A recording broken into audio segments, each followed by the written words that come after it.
Hello Guyana and welcome to The Public Interest. I am Malika Ramsey. Thank you very much for joining us for another edition.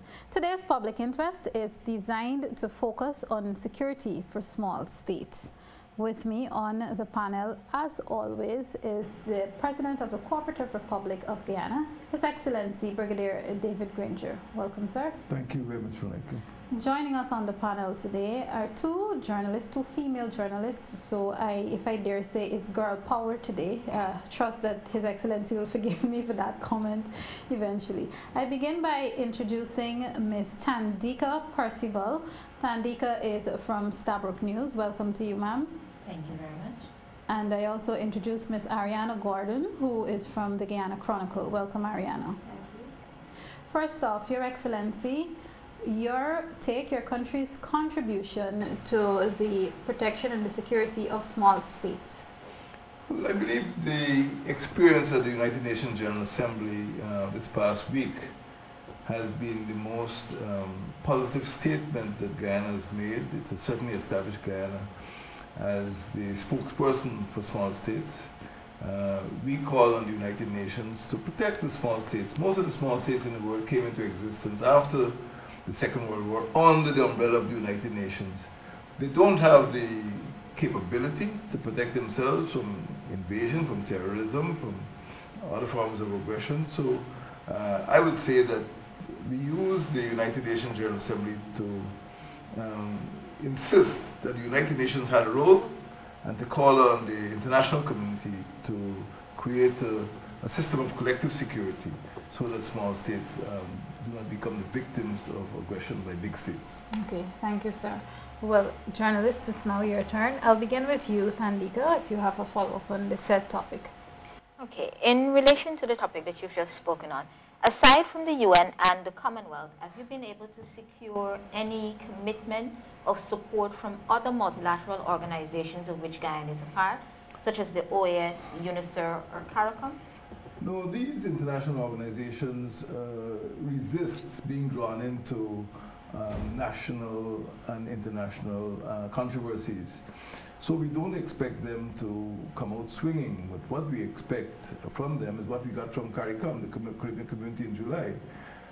They have traditionally supported Guyana. The Commonwealth has traditionally supported Guyana.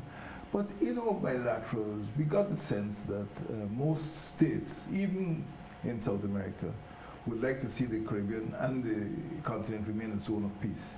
I don't expect that many states will come out because many of them have relations with Venezuela or Suriname or other countries, but tacitly they would give support and they would use their influence to ensure that Guyana does not become a victim of aggression. Okay, Ariana? Mr. President, given your call at the United Nations over the past week, would you envision taking the lead in pulling together Caribbean states to call on the UN for protection? We are in the lead. In fact, there was a resolution before the United Nations in 1994, 21 years ago.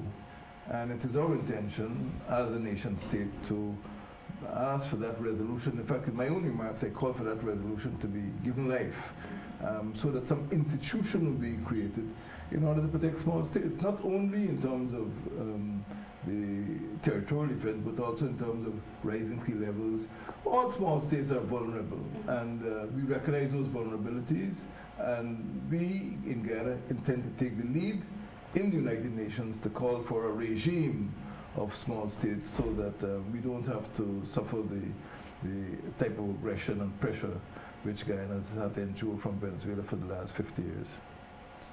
Ladies, we still have some more time to deal with the issue of small states. Thandika, do you have a follow-up? Sure. In relation, bringing both questions together, we spoke of these multilateral organizations. Ms. Gordon asked about Caribbean states. Recently, there was a statement issued purportedly by those countries which are part of the Petro-Caribbean deal. Have any of those countries, Caribbean countries, come out to retract that statement or to claim that that statement was not associated with their government? I'm not aware that any has come out, anyone's country has come out and to contradict that statement. Has Guyana approached any of these countries to No, we will work quietly in the margins in the Commonwealth because most of the states in CARICOM are also members of the Commonwealth. But our foreign ministry is working. We are aware of some of the difficulties in getting unanimity in the Caribbean Commonwealth. But we know where our friends are, and we will continue to work. Venezuela, over the last 50 years, has done massive work in the Caribbean. Venezuela is a Caribbean state, and it has resources, and it has ways and means. But we continue to work, and I'm confident that after the Commonwealth heads of government in Malta in November, the situation will be much clearer. You've continued to mention that small states do not have the military capacity to defend themselves, and you've also mentioned that it's necessary for us to depend upon our foreign service for economic diplomacy as well as diplomacy negotiations in these areas to assist in protecting the state. Do you believe that our present foreign service has that capacity? It is building the capability. It is building the no, the answer is no. I don't think they have the capacity at present. But we're aware of the deficiency. For example, some diplomats have been in position for 20 years, 22 years. And the foreign ministers already announced that there have to be changes. There have to be structural changes because we want to build up the Department of International Economic Cooperation so that all foreign trade and all economic agreements with other countries would be coordinated through the Ministry of Foreign Affairs. So it's going to become a stronger economic ministry, but we do not now have that capability. We have to build it up. Unfortunately, over the years, some of the talent has drained away from foreign service, and we now have to attract talent. For example, the next ambassador to Caracas will be an experienced diplomat who served there before. So, Mr. Mayan, so, you know, obviously, we have to look for experience, and at the same time, we'll be looking to attract new recruits into the foreign service. But it's a work in progress. And would you be able to say if any of that work is involved in revamping the Foreign Service Institute at Ramthal House?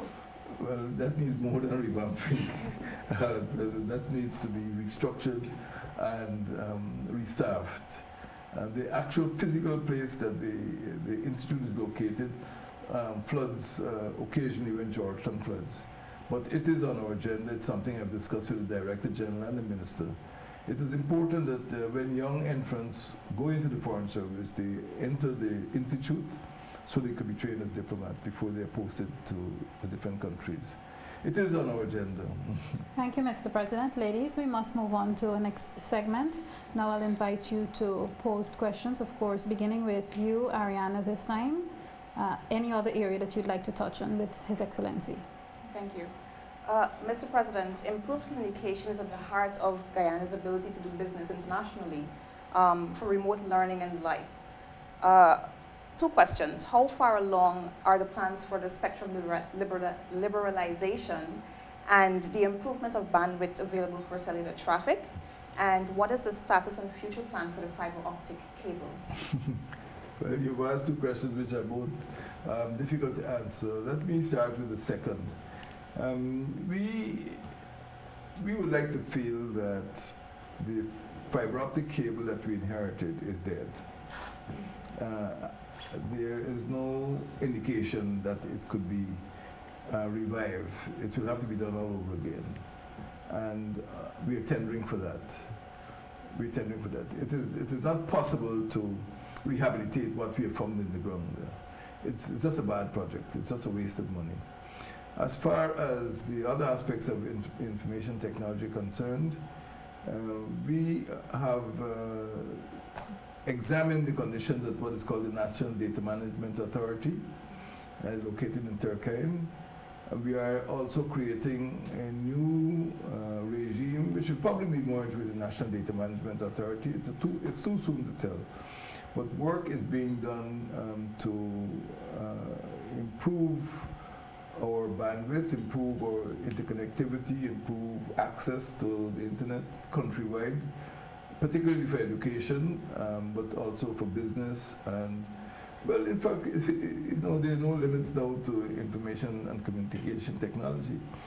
But we have to get out of this one laptop mentality. We must get out of the mentality in which we give these devices as toys or trinkets at Christmas time, and give people wider access. And this is something that I've said, every single government building must have access. Every school, every university, every hospital, every police station. We just have to catch up with the rest of the world, and we're much too slow. I mean, I've told a story during my campaign, going down south in the Rupununi, and once you pass St. Ignatius, you're out of touch. You can't speak to anybody. And of course, the grim story, although it might be funny to some people, about the Karawab in Region 2. There's a village called Karawab, and you have to climb a coconut tree to use your cell phone. So I tell Digicel you have to sell coconut trees with the cell phones. But that is the state of intercommunication or communication in Guyana, and we are setting up a strong department in the Ministry of the Presidency, which will coordinate what used to be the National Data Management Authority, which has been reduced. It's been underutilized for the last 20 years. I don't know if you know about that, the NDMA, but it does exist, and we are creating a superstructure that is going to have a great impact on business, education, and e-governance. The whole e-governance function is going to be revamped. As I speak, it's being revamped. If you have a follow-up, you're free to go ahead, Ariana. Nandika? Okay, can you explain to me what your government expects to flow from the National Unity Committee, which has been proposed to Mr. Jagdeo? Is this committee expected to pave the way for a national unity government, an executive power sharing, or even cooperation in parliamentary committees? Well, you mentioned several possibilities. I say my expectations are limited. We did wait until Mr. Jagdeo was actually elected because the PPP has no leader. I don't mean it's leaderless, but there's no person called leader. There's a general secretary. On previous occasions, we wrote to him about border matter.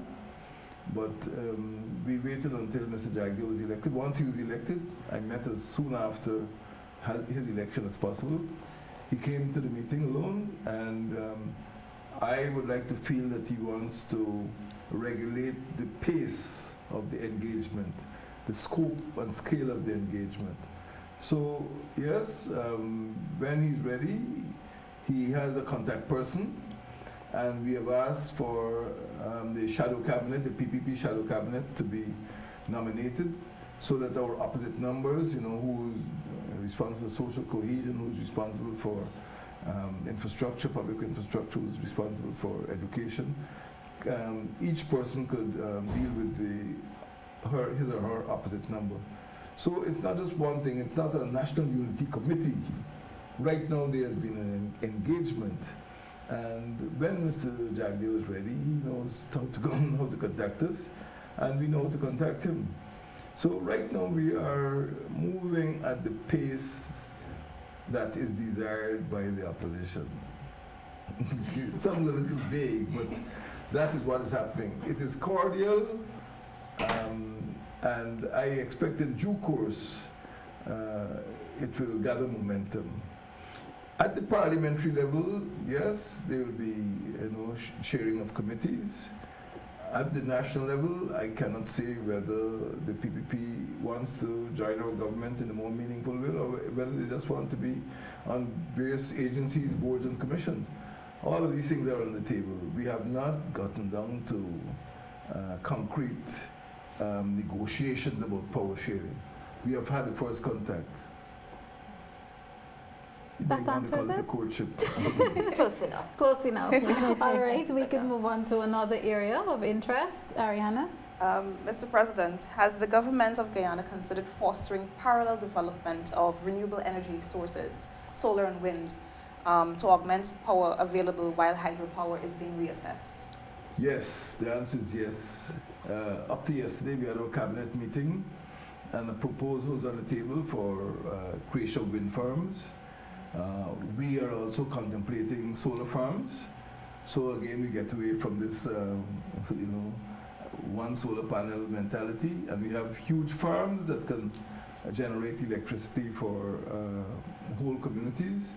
And we're looking at micro hydro projects, not just massive, the mega projects, but small projects which can maybe provide enough electricity for major manufacturing enterprises, or small communities. For example, the Tumachumari hydropower project was created to support gold mining by a single corporation.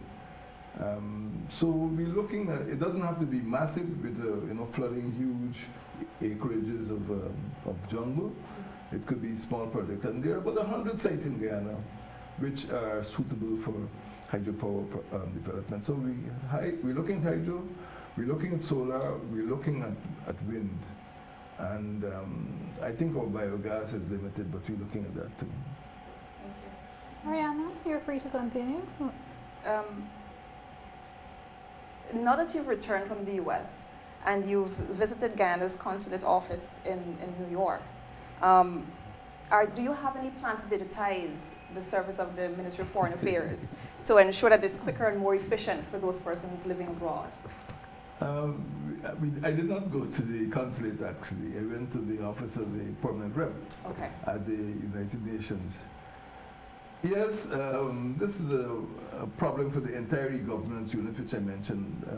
The entire public service has to be digitized. As you know, we have proposed the establishment of a public service staff college so that new entrants into the public service will be exposed to information technology. And my own view that there should be what I call one laptop per teacher, and the time will come very soon in which there's a computer or some sort of device on the desk of every public servant, working in the post office, working in the consulate and the mission, working as teachers in schools, working in the defense forces.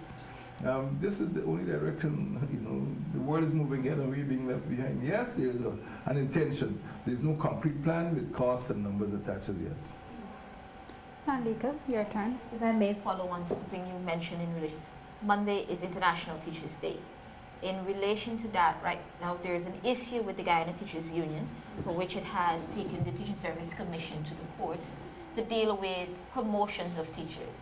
And at the Commission of Inquiry into the Public Service, the Permanent Secretary, Ms. Delmanet, also mentioned that teachers continue to have issues with the way in which promotions are effected within the teaching service. Would you be able to address whether or not the process of promotion will be streamlined so that, for example, there's a situation where an education officer who has been out of the teaching system has been promoted to a head of a school? So can you address whether or not there'll be a streamline of that? There are lots of anomalies in the entire public service, and it was a realization of that caused me to convene a commission of inquiry to examine not only salaries but also conditions of service. We call SACOS, SACOS, salaries and condition of service. So Professor Lutchman has a lot of work on his plate. Yes, the problems are so numerous that I did not feel confident that we should adopt an administrative approach. I opted to adopt an investigative approach because of the character and the nature of the problems. For example, when a pig rise is granted, all the public servants would probably get the same percentage, for example, 5%. So what happens after a while, a public servant who's been serving for maybe 15 years may end up getting the same salary as a public servant who's been serving for 3 years, And they've been asking for debunching so that, we start promoting public servants on the basis of seniority and merit and other criteria. Right now, or for the past 15 years, promotions have not been based on criteria or merit. They've been based on across the board. So it would be impossible for a government to sit down and try to unravel the mess that emerged. Not only teachers, nurses have problems.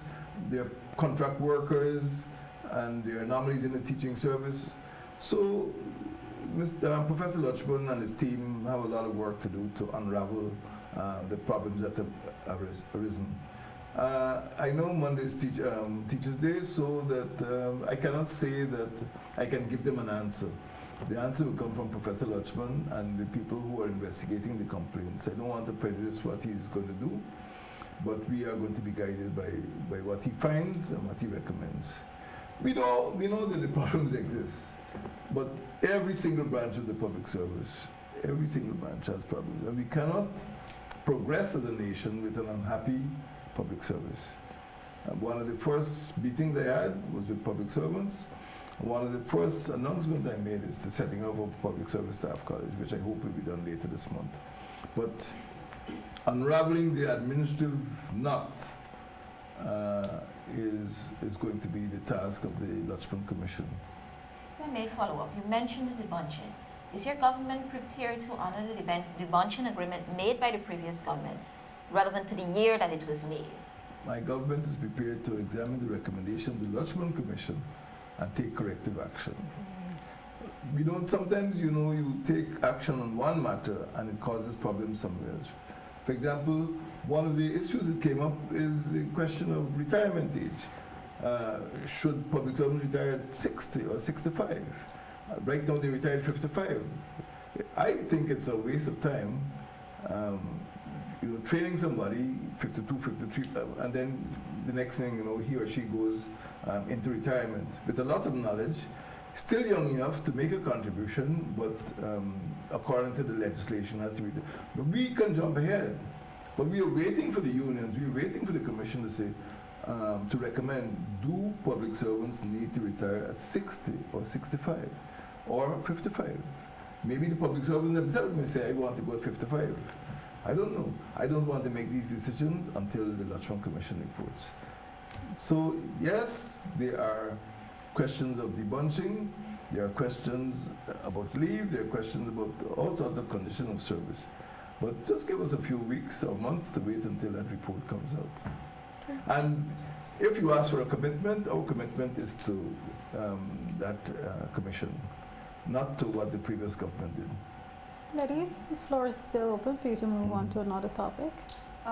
Living in the era of rising sea levels, and given that Guyana is, Georgetown rather, is below sea level, what are your long range plans with respect to sea defense here, in the capital city, that is?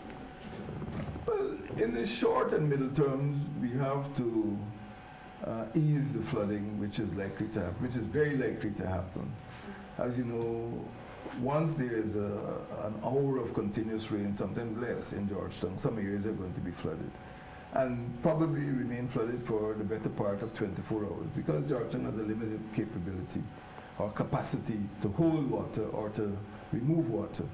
So we have a short and middle term problem, that is keeping the canals clear, improving the pumping capability, and maintaining the sea defenses. I think that is short and middle term.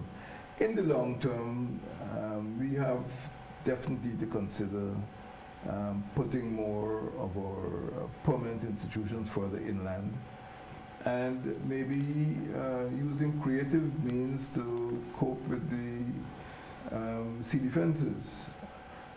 Some of these devices have been used in the Netherlands and other low countries, and it is possible to have a more flexible method of sea defense.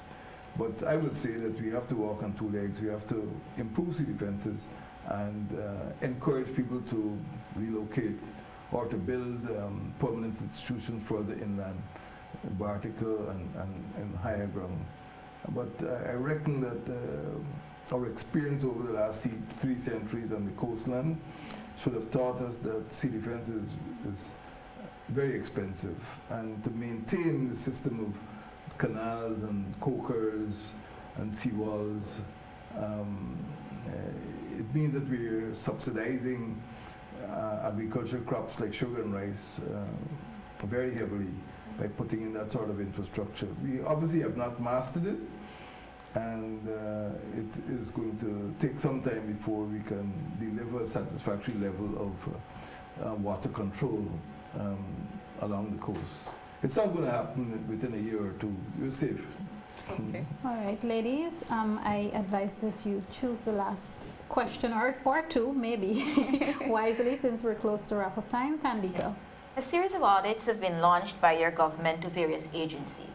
Has there been any adverse findings in relation to the behavior of NISL, the Gold Board, or GGMC as a result of these audits? We are still investigating. When we were in the opposition, we had been very critical of the way funds were diverted, the way government state funds were spent, about the condition of NIS, about the money that was given to the Borbis River Bridge, the way the investments were gone about, the management and supervision of NISL. We can't throw these institutions out of the window. We have tried to regularize them to make sure that revenues coming in from mining, royalties from forestry are paid into the consolidated fund. This has started to happen. At the same time, we are investigating to determine whether state funds have been misspent and whether any unlawful activity is taking place and whether anybody is culpable. So we're not on a witch hunt. We want to have an administration which is clean and transparent and, of course, lawful. And we will continue to do our investigation, and where we find wrongdoing, we are going to take corrective action. The important thing is not to witch hunt. The important thing is to have an efficient administration. And right now, because of the performance of some of the productive sectors of the economy, we would like to improve the efficiency of the public service, not to throw people out of the window. Improve revenue at GRA, improve the performance of NISL and other corporations, improve the performance of GPL, Gaisuko, and we're not in the business of sending workers home. We're not in the business of dismissing people willy-nilly. So right now, I mean, it's just been 4 months. We're still investigating. We're still trying to put, as the saying goes, to set the boat on even keel. We're interested, first of all, in efficiency. We're not in a witch hunt. Final one from you, Ariana. Leading up to the May 11 elections, you spoke about the reintroduction of the national service. No. I don't know who spoke about it. I didn't speak about that. You didn't speak about that? No, I spoke about a national youth corps. And I spoke about various forms of youth employment services. I didn't use the expression national service. Okay. And you proceed. I wanted to know, well, what criteria would have been used to have people rejoin such a service should it be reintroduced? Essentially, the national service has its origins in something called the Guyana Youth Corps in 1967, which was meant largely to provide training and education to allow young people who might have dropped out of school to get back into the world of work. 6 years later, the Guyana National Service was established with the same purpose, really, education and employment. Right now, that is my aim as well, to ensure that young people, whether it's the indigenous scheme in the hinterland which is being reintroduced, whether it's taking a second look at the schemes which were set up by the previous administration, President Youth Choice Initiative. We're working on them, but the focus will be on two things. One is education, getting them to complete their schooling so that they can read, write, count, and spell properly, and they learn some skill. And second, getting them jobs, particularly through self-employment, particularly in agro-processing, particularly in self-employed businesses, so that they can get access maybe to microfinance. We're not looking to give them jobs in government. We're looking for them to employ themselves, develop the village economies, develop the manufacturing, and help our export drive. So we do have a plan for young people. We do have a presidential advisor on youth empowerment, and we will be working with young people to get them back into some educational system so they can get employment. It's all about jobs, all about jobs. Thank you very much, Mr. President. Thank you very much, Ariana, and thank you very much, Thandika. Viewers, that is going to do it for us this week on The Public Interest. Of course, with me were two journalists, one from Starbuck News, the other from the Guyana Chronicle, and of course, the President of the Cooperative Republic of Guyana, His Excellency, Brigadier David Granger. Join us again next time. Goodbye.